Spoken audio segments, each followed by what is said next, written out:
صلی اللہ علی محمد صلی اللہ علیہ وسلم.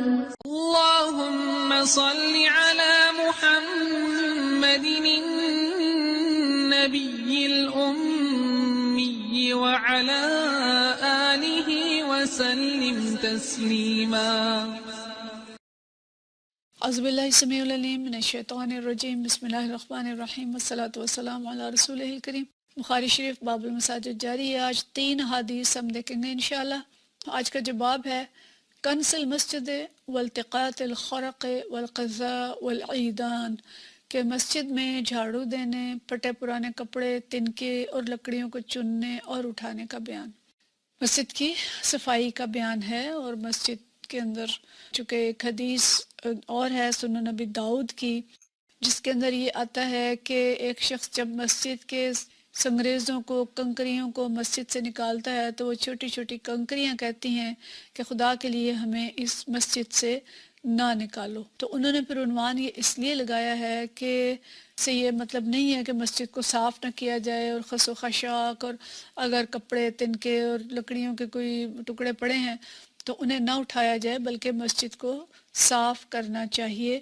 اور جن کنکریوں کے فریاد کا ذکر ہے، یہ کنکریاں وہ ہیں جو مسجد کی ضروریات میں سے ہیں.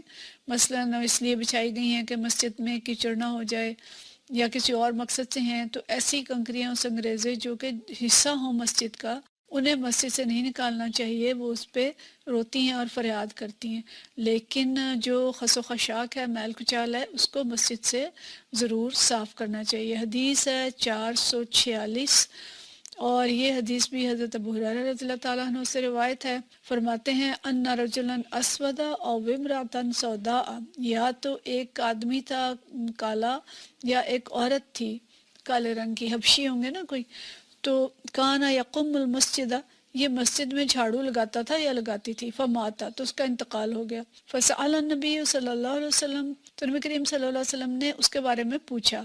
فسألت نبی صلی اللہ علیہ وسلم عنہ، نبی صلی اللہ علیہ وسلم نے اس کے بارے میں پوچھا. فقالوا، تو بتایا گیا انہیں ماتا، کہ وہ تو فوت ہو گئی ہے یا فوت ہو گیا. قال، آپ نے فرمایا افلا کنتم آذنتمونی بہ، تو آپ لوگوں نے مجھے اس کے بارے میں بتایا کیوں نہیں. دلونی علی قبرہ، اس کی قبر مجھے بتاؤ کہ کدھر ہے. او قال، یا فرمایا قبرہا، یعنی اگر وہ مرد تھا تو قبرہ ہی، اور عورت تھی تو قبرہا، مجھے اس کی قبر کے بارے میں بتاؤ.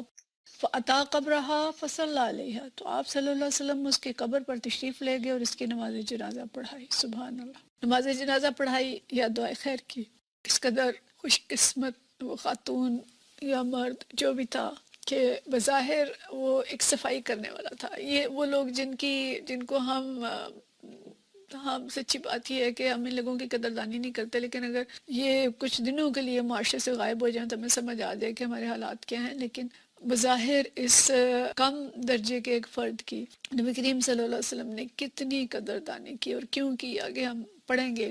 اس کی تدفین کے بعد بھی نبی کریم صلی اللہ علیہ وسلم نے جا کے اس کی نماز جنازہ پڑھی. اور بعض جگہوں پہ یہ بھی بعض علماء نے لکھا ہے واللہ عالم کہ اس میں کتنی صداقت ہے کہ صحابہ کو بھی ساتھ لے گئے تھے اور صحابہ نے بھی آپ کے پیچھے نماز پڑھی تھی. فقہی مسئلہ الگ ہے کہ مرنے کے بعد کسی کا دوبارہ سے تدفین کے بعد نماز جنازہ پڑھی جا سکتی ہے نہیں. آج کل تو ہم دیکھتے ہیں غائبانہ نماز جنازہ بکثرت پڑھی جاتی ہے. لیکن نبی کریم صلی اللہ علیہ وسلم کا صلاۃ پڑھنا اور دعا کرنا اور جنازہ پڑھنا، اس کی تو ہر مومن کو ہر وقت احتیاج ہوتی ہے. اور ایک مومن کے لیے سعادت ہے کہ نبی کریم صلی اللہ علیہ وسلم اس کے لیے نماز جنازہ پڑھیں یا اس کے لیے دعا کریں، کیونکہ اللہ نے خود بھی فرمایا توصلی علیہم ان الصلاۃ کا سکن لہم، کہ آپ مسلمانوں پر نماز جنازہ پڑھیں اور ان کے لیے دعا کریں، کیونکہ آپ کی دعا اور نماز کے ذریعے انہیں سکون اور اطمینان حاصل ہوتا ہے.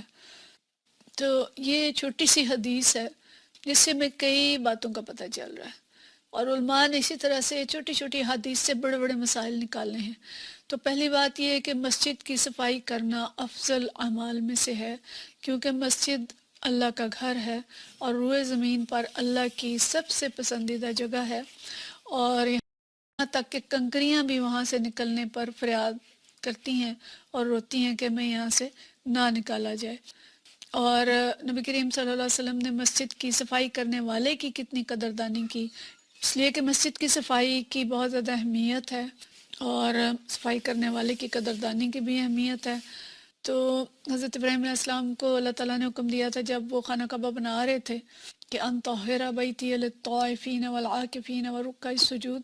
حضرت ابراہیم اور حضرت اسماعیل علیہ السلام دونوں کو یہ حکم دیا تھا، تاکید کی تھی کہ دونوں میرے گھر کو طواف کرنے والوں، اعتکاف کرنے والوں اور رکوع اور سجود کرنے والوں کے لیے پاک اور صاف رکھیں۔ یعنی انہیں حکم دیا گیا تھا کہ دونوں انبیاء جو ہیں وہ اس گھر کو پاک اور صاف رکھیں اور اس کا اہتمام کریں، یعنی اللہ کے گھر کو پاک اور صاف ہونا چاہیے۔ تو ویسے ہی صفائی جو ہے وہ نصف دین ہے، لیکن مسجد کو خاص طور پہ پاک اور صاف رکھنے کا حکم ہے۔ پیچھے ہم پڑھ چکے ہیں کہ مسجد میں تھوکنے کی ممانعت کے بارے میں کتنی ہی زیادہ احادیث آئی تھیں، اور یہاں تک بھی ہم نے پڑھا کہ آپ صلی اللہ علیہ وسلم نے اپنے ہاتھ سے اس کو کھرچا اور صاف کیا، اور اگر کسی بدو نے اس میں گند ڈال دیا تو آپ صلی اللہ علیہ وسلم نے اپنے ہاتھ سے پانی ڈالا۔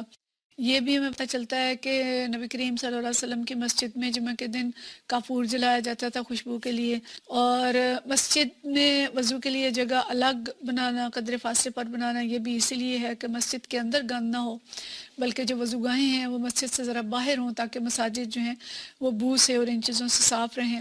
پھر پیاز اور لہسن کھا کے مسجد آنے سے منع کیا گیا کہ اس کی بو جو ہے وہ نمازیوں کو پریشان کرے گی، اور نبی کریم صلی اللہ علیہ وسلم کو خود بھی یہ بو جو ہے ناپسند تھی۔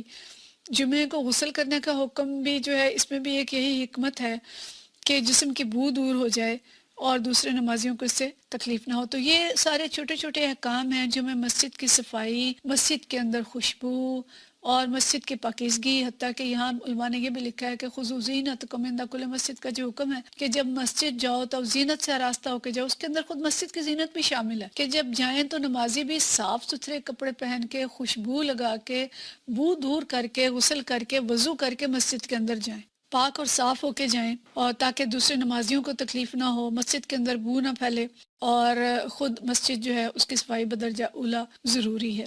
بد نصیبی سے آج مسلمان جن کے دین میں صفائی نصف ایمان ہے، وہی حفظان صحت اور صفائی کے اصولوں کو بھول چکے ہیں، اور یہ اصول جو ہیں یہ کچھ دوسرے لوگوں نے اپنا لیے ہیں، اگرچہ ان کے اندر طہارت نہیں ہے، انہیں اس کا شعور نہیں ہے، لیکن وہ صفائی میں مسلمانوں سے آگے بڑھ گئے ہیں اور مسلمان جو ہیں وہ پیچھے رہ گئے ہیں۔ تو یہ حدیث جو ہے میں ایک طرف مسجد کی صفائی اور ذاتی صفائی، ان ساری چیزوں کی ترغیب دے رہی ہے، اور ہمیں بتایا جا رہا ہے کہ مسجد کے اندر نظافت کا اہتمام کرنا کتنا ضروری ہے، اور اس کے ساتھ ساتھ یہ بھی کہ مسجد کی صفائی کرنا جو ہے افضل اعمال میں سے ہے، اور جیسے میں نے پہلے کہا کہ مسجد روئے زمین پر اللہ کی سب سے پسندیدہ جگہ ہے، یہاں تک کہ کنکریاں بھی وہاں سے نکلنے پر روتی ہیں۔ لیکن ہمارا کیا حال ہے اور ہماری مسجدوں کی آج کیا حالت ہے؟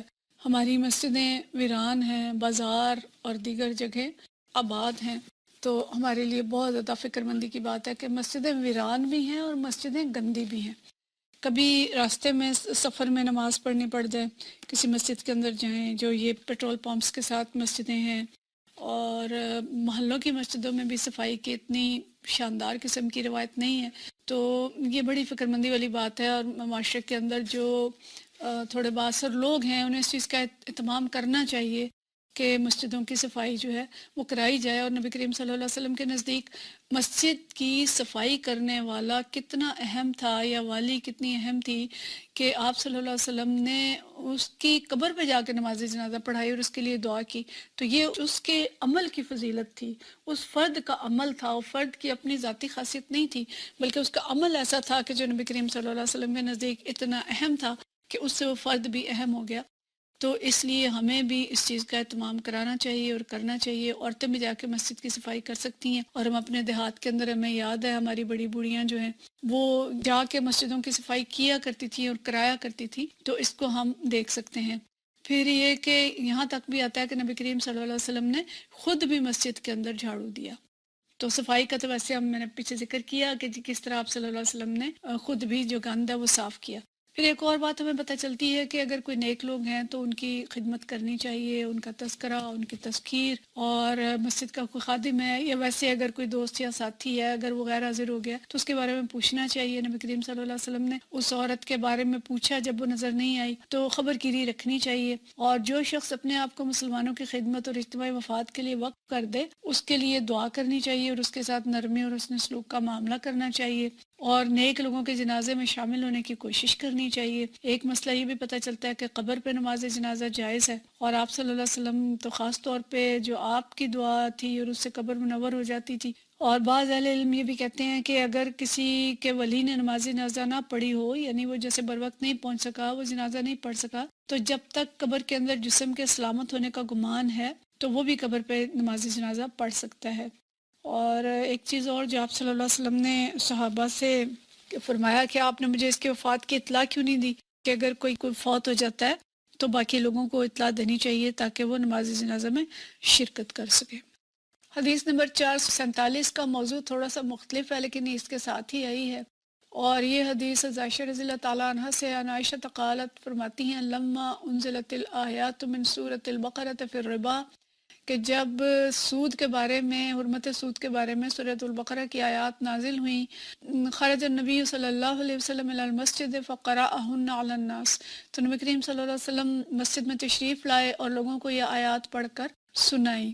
ثم حرم تجارت الخمر، اور پھر شراب کی تجارت کو حرام قرار دینے کا اعلان فرمایا۔ مطلب یہ ہے کہ سود کی حرمت کی آیات یہ تجارت کی بات تھی کہ سود اور شراب کی تجارت جو ہے، یعنی سود پر مبنی تجارت اور شراب کی تجارت یہ حرام ہے، اور اس کا اعلان آپ صلی اللہ علیہ وسلم نے مسجد سے کیا، گویا وہ اس بات کا ثبوت ہے کہ مسجد سے اس طرح کی چیزوں کا ذکر ہو سکتا ہے۔ اور اگلی حدیث جو ہے یہ مسجد کی خدمت کے لیے خادموں کے تقرر کے بارے میں ہے، باب الخدم للمسجد، کے مسجد کے لیے خادموں کے تقرر کا بیان، اور حضرت ابن عباس اس میں جس آیت کا حوالہ دیتے ہیں یہ سورہ آل عمران کی آیت ہے، آیت نمبر 35، نظرت لک ما فی بطنی محررا، یہ حضرت مریم علیہ السلام کی جو والدہ تھیں انہوں نے یہ نظر مانی تھی کہ جو کچھ میرے اندر ہے، میرے پیٹ کے اندر ہے، اسے میں نے تیرے لیے آزاد چھوڑنے کی نظر مانی ہے۔ تو کس کے لیے آزاد چھوڑنے کی؟ حضرت ابن عباس فرماتے ہیں للمسجد یخدمہ، کہ مسجد کی خدمت کے لیے۔ تو انہوں نے حضرت جو کچھ ان کے پیٹ میں تھا انہیں معلوم نہیں تھا کہ بیٹا ہوگا یا بیٹی، ان کا گمان یہ تھا کہ بیٹا ہوگا، اور اسے میں مسجد کی خدمت کے لیے وقف کر دوں گی۔ تو گویا ایک شخص اپنے آپ کو مسجد کی خدمت کے لیے وقف کر سکتا ہے کہ میں اور کوئی کام نہیں کروں گا سوائے اس کے کہ میں مسجد کی خدمت کروں۔ یعنی حضرت مریم کی والدہ نے یہ منت مانی تھی کہ جو بھی میرا بچہ ہوگا میں اس کو مسجد جو بیت المقدس ہے اس کی خدمت کے لیے وقف کر دوں گی۔